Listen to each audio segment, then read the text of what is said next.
Hello,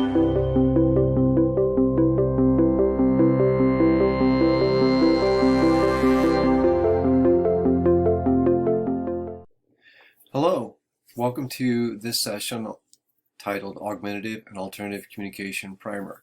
My name is David Jackson. I am with the PATINS Project. I'm the Assistant Director and Specialist that focuses on augmentative communication and orthopedic impairments. My contact information is listed here on this slide. You can email me at djackson@patinsproject.org. That's DJACKSON at PATINSPROJECT.org. You can call or text me, and you can follow me on Twitter. My Twitter handle is djackson1991. Today's agenda, you can also follow along on this Padlet. You can use your phone to scan the QR code there at the bottom right of the screen, or you can follow the tiny URL link up at the top, and that is tinyurl.com/3xb88xsn, and that'll take you to the Padlet. You can add your comments and information, questions there. Today's agenda, I will present about patent services, give a brief overview of AAC, talk about the evaluation process, symbols, terms, low-tech, mid-tech, high-tech, some extras, and literacy, and just a few thoughts. This is only a 30-minute session. I could talk about this for 8 hours. So it's going to be brief, some sections. If you want more information, please do reach out to me. So PATINS stands for Promoting Achievement Through Technology and Instruction for All Students. We also have the ICAM, the Indiana Center for Accessible Materials, is part of the PATINS Project, and that's a service that provides digital print materials, braille, audiobooks, and such for students with physical or visual or learning disabilities when reading. The mission of PATINS is to support Indiana public schools in creating and sustaining an equitable learning environment for every student. That's at the heart of everything that we do. These are some of the services that we offer. You can go to the PATINS website and check out all of these. I do want to highlight number 3. That's the Aiming for Achievement grant. That's available to all schools in Indiana. You can apply for that, and if you get selected, you get a lot of support from the PATINS staff. You get access to assistive technology software, and you get training and support in the areas of accessible educational materials, universal design for learning, assistive technology, and AAC. And then also number 8, we have a refurbished technology program. Each school in Indiana can apply for up to 10 refurbished devices. These include computers, laptops, tablets, and more. This symbol here is a bagel, and it's a circular graphic, and it represents the Every Student Succeeds Act. And in the center of it, you have a math equation: equity plus access equals outcomes. And that's really at the heart of this, and all of these terms that surround that centerpiece of this donut or bagel really support helping all students improve their outcomes. So there's collaboration, instruction, curriculum, assessment, shared accountability, shared responsibility, high expectations. There's just so much to this graphic. So let's jump right in. What is communication? Well, you all pretty much have a good idea what communication is. You have a sender and a receiver. I mean, that's the basic nuts and bolts of it, right? But as teachers and adults, we have to be able to read those messages that are being sent by those communicators, especially those kids with complex communication needs. They are telling us things through that they like, they need, they don't like, through vocalizations, body movements. We can watch their breathing, their eyes, limb movement, gestures, signs, and speech. Those are all parts of communication. These are some ways when you're doing AAC, some ways to think about those communicators and ways to help them. Move that guy out of the way. So some people categorize communicators as pre-symbolic. If you look at the first column on the left, pre-symbolic, so those are kids that are not talking yet, and they might use sounds, motions, facial expressions. We have to really interpret what those meanings are.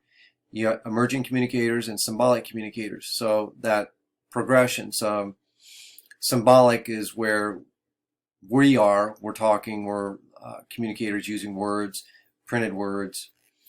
In the middle section there, excuse me, that is the DAG, D-A-G-G 2, second version. That's from a company called Tobii Dynavox. And when you're considering what goals to work on and what icons, what devices even, they have a checklist here, and there's a hyperlink to their website. But they have these levels based on abilities, 1 through 5, so an emergent communicator, so you might be using single words, all the way up to transitional independent and independent. And then over on the far right, from the PRC Language Lab, there are lots and lots of resources here. But one of the things I wanted to point out to you is they have some resources that are based on stages, and they have stages 1 through 6. And based on where your student is communicating, you can choose the materials and support that have already been created, and you can just print those out and go. So stage 1, single words, all the way up to level 6. Stage 6, student or adult is using correct grammar and syntax, and you're just helping them locate where those icons are on a device. Again, there's a lot of stuff to cover here. So what is AAC? AAC is any communication you do without speaking. So you can do facial gestures like the smiley guy over there. You can do vocalizations, humming. This guy, you can tell if somebody's happy or not by the vocalizations that they make. The far right, there's a guy here gesturing, come here. That's AAC. I'm not saying anything, but I'm clearly sending you a message. And then text messages, that can also be AAC. Who benefits from AAC? Many students can benefit and should be given the opportunity to communicate, especially those complex communicators and students that show frustration. There's a whole list of different disorders that students may present with, but the idea is here, really any kid can communicate, benefit from AAC. What are the prerequisites for AAC? I'll pause here for just a second, let you think about that. What do you need to be able to do to use AAC? If you were thinking nothing, you're right. There are lots of research studies, and I just pulled up one here. It's kind of an old study, but basically what it shows is that 41% of these kids, and there's only a small sample size, 58, 41% had no functional speech, 50% had limited functional speech, but then after they used, and they call them VOCAs, that's what they used to be called, the speech generating device, 53% of those kids were rated as successful. 53%, and then 33% had some success. So that was a total of 86% of those kids benefited. And that pretty much bears out across any school. I would support that. So there's no cognitive prerequisite for AAC. Now, are you going to go out and buy a $15,000 device for every kid? No. You do have to do a systematic process, and we'll get to that. This is a real important concept to think about. Presume competence. Again, no prerequisites to using AAC. Give every communicator a chance. Don't make them prove themselves. So presuming competence means an AAC user is given the tools and instruction they need to learn, regardless of their speech impediment, diagnosis, or degree of difference. Now this is a quote from AssistiveWare website on presume competence. I've got 14 minutes. I think I'll go through this. Some common myths and truths. You might hear some of these things. Well, if you let them use AAC, they're not going to talk anymore. Totally not true. Want to make them do as much speech as possible. If that fails, then give them AAC. Why frustrate the kids? It's not going to prevent them from talking. It will help them talk more and communicate more quickly, be less frustrated. And their young child's not ready for AAC. There are kids, I think, as young as 8 or 9 months that are using sign language. There are kids that have 9 months old, have used eye gaze communication systems. And if you want more information on this, I'm happy to share that with you, but there are some of the truths down at the bottom.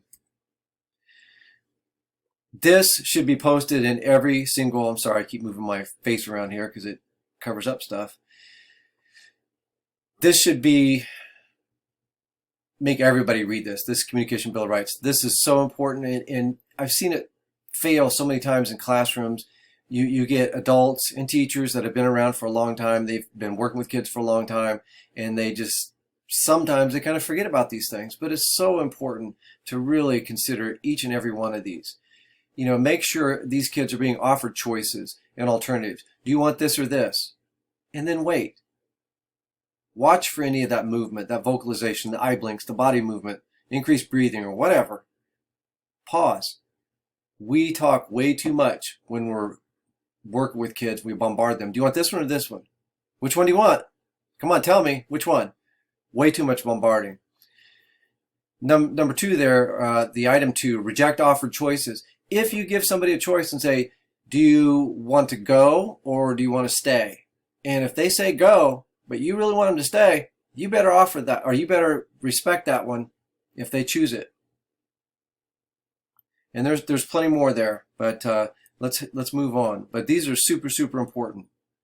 So this is slide number 15, if you're keeping track. So how do you know where to start with some of the kids that are complex communicators? Well, I'm going to talk about some resources. These are some resources that we have and we offer from the lending libraries. This one is Every Move Counts. This is a great tool because it helps you determine a systematic process, how that student is responding, what they can move, and what they like. So you can look at their purposeful movement, affect, vocal, gaze, motor, how they're able to use a switch, and if they do have voice output, how they're using it. But this manual has lots of details, lots of instruction, and tables to help you collect that data. This is something, if you have a very complex kid and you don't really know what to do, this is a great place to start. This is another important concept that you can apply not only for AAC, but you can apply this process, the SET process, for kids using assistive technology, for reading, writing, organization. You can use this also for AAC. So there's a lot of detail here. This is based off of Joy Zabala's work.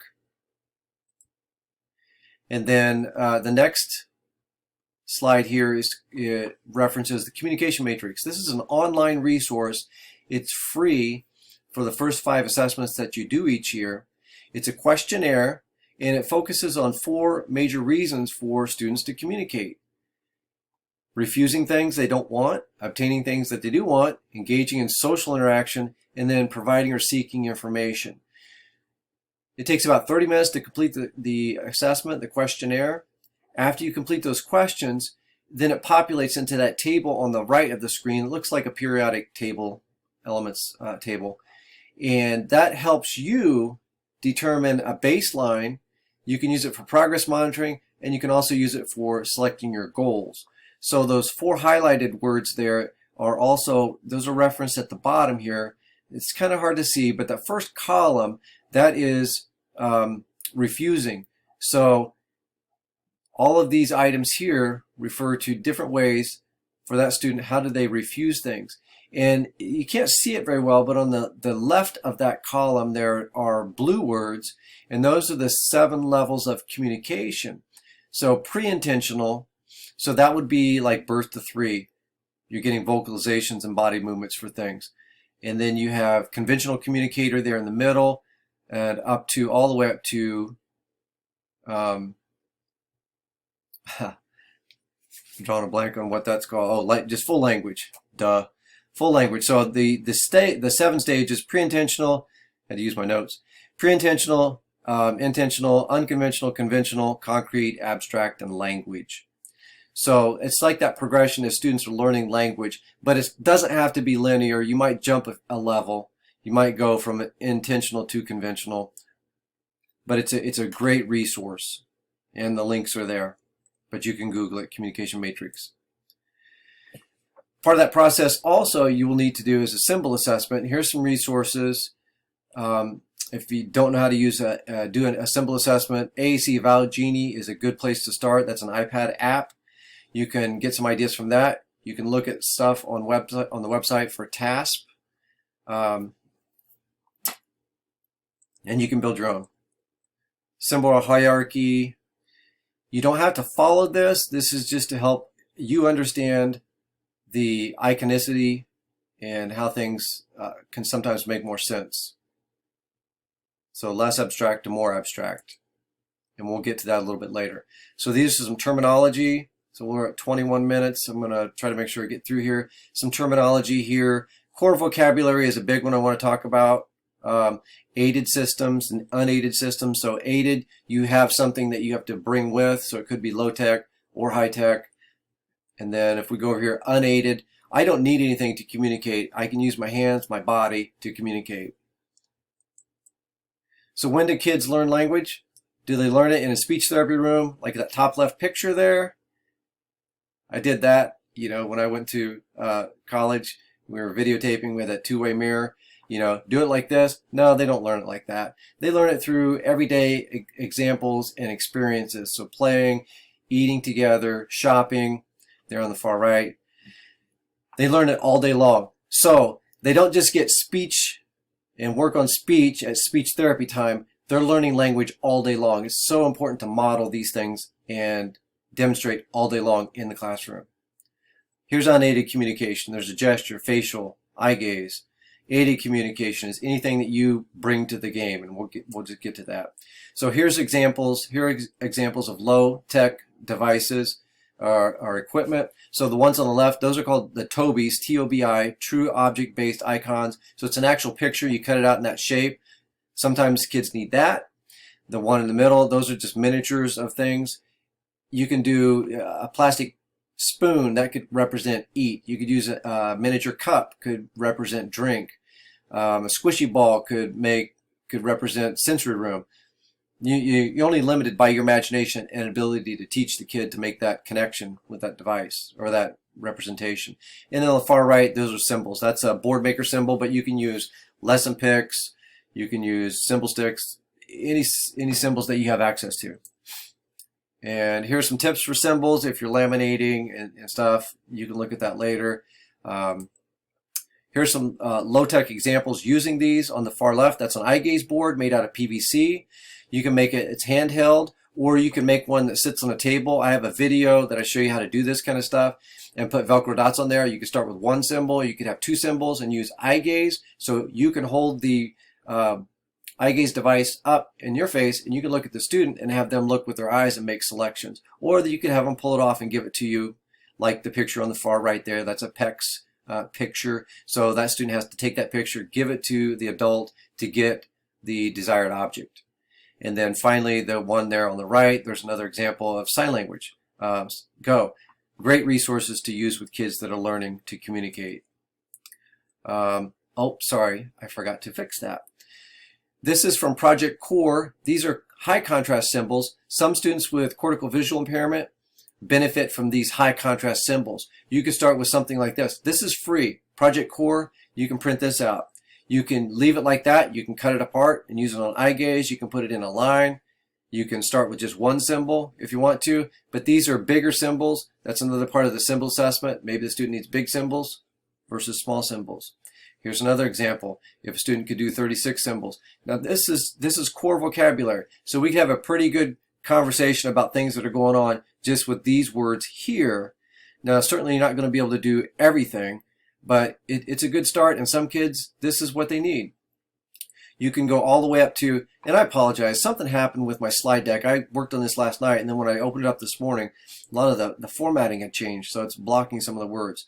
But this is Word Power 60 Basic from Saltillo, and you can make things like this. So this is a great idea too, to have this is a static paper backup copy for a dynamic device, for a speech generating device. So if that device gets broken, it's not charged, doesn't come to school, you have a backup copy here that looks very similar to the student's device. So these are they're just time consuming. They're not super hard to make. Excuse me. This is a quick example of POD. If you haven't seen POD, and again, I'll fix these slides. This is POD. Called partner assisted scanning. I use partner assisted scanning. I scan through the options in his pod for him, and then he will tell me with a yes/no answer which option he wants, and then that dictates the conversation from there. You got something to say? Good job. Okay. More to say, turn the page, I don't know when you go to the toilet. Yeah. More to say? Yeah. I think it's something's wrong. I have an idea it's time to. No. I want to do an activity. Let's I want to do an activity. No. Let's go. Okay, so I hope you saw she's pausing after she goes through all of the options, and she's really paying attention, and you saw how quickly he responded. This is a great tool for some kids. It's not needed for every kid, but it's a great tool for some kids. And we have the CDs at the Lending Library. You can borrow these. You can see his book is well worn, and that's a good sign. It's a kind of a steep learning curve, but it works really well for some kids. All right, let's skip on here. Some mid-tech devices, run out of time. Mid-tech devices. This device on the left is called a Big Mac. There are different iterations of it, but basically it will record a message, just a single voice message. And you could say something like more. You could say the Pledge of Allegiance and have it play that, but it would just record one message. Other versions of it have sequential, so you could record something like a student giving directions on how to do something. You could record a student's half of the conversation, so when they go home, they could hit the button and say, "Hey mom, guess what I did today?" And the mom would say, "I don't know, what'd you do?" "We got to go on a field trip." And the mom would respond, so you could scaffold the student's half of the conversation. But as it's set up here, it's just more with that icon on there. It has a clear plastic cap, so you can put the icon on there too to help the student understand that. And point, don't tell the kids, push the button, push the button, push the button, because that's not what you want to teach them. You want to teach them whatever it's communicating. Tell me more, and have them select the button.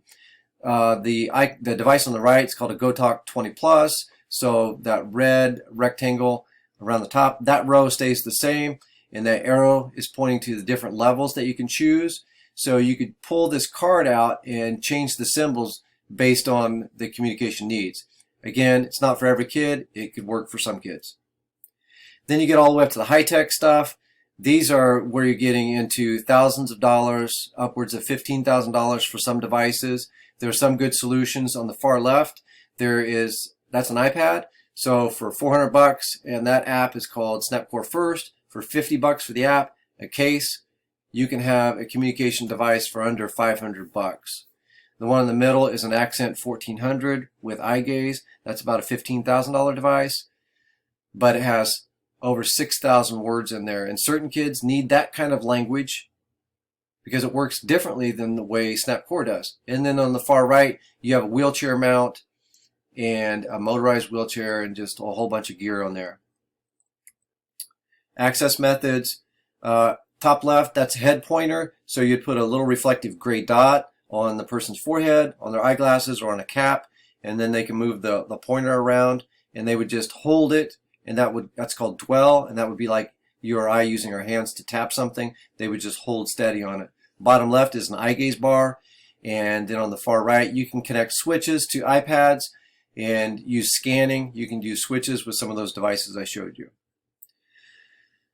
Here are some other examples, resources for scanning based on the student's need. Back to the Every Move Counts, Communication Matrix, the SET framework.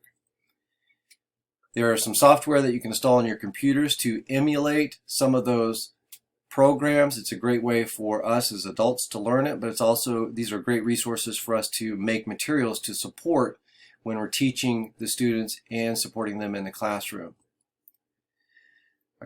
There's a couple different flavors of Medicaid, and one of them is very hard to get funded.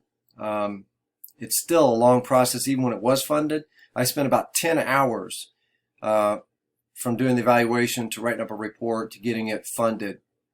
It can be an arduous process. Literacy is so important to think about with these kids with devices. They often get left behind. If you see the statistic here, 90% of students in America with complex communication needs don't have functional literacy skills. Very, very important. PATINS has all kinds of programs and webinars that we can show you how to work on literacy in the classroom for all kids, but especially for kids with complex communication needs and AAC users. And socially, we want to make sure that kids have the ability to socialize.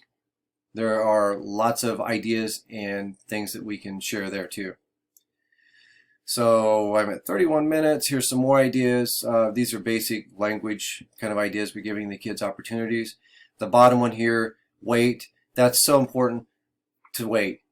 Ask the question, then wait. Sometimes kids need lots of pause response time, like 15 seconds or more. They might need time to formulate that response, formulate that motor plan, to get their hand up there, or to show you what they want.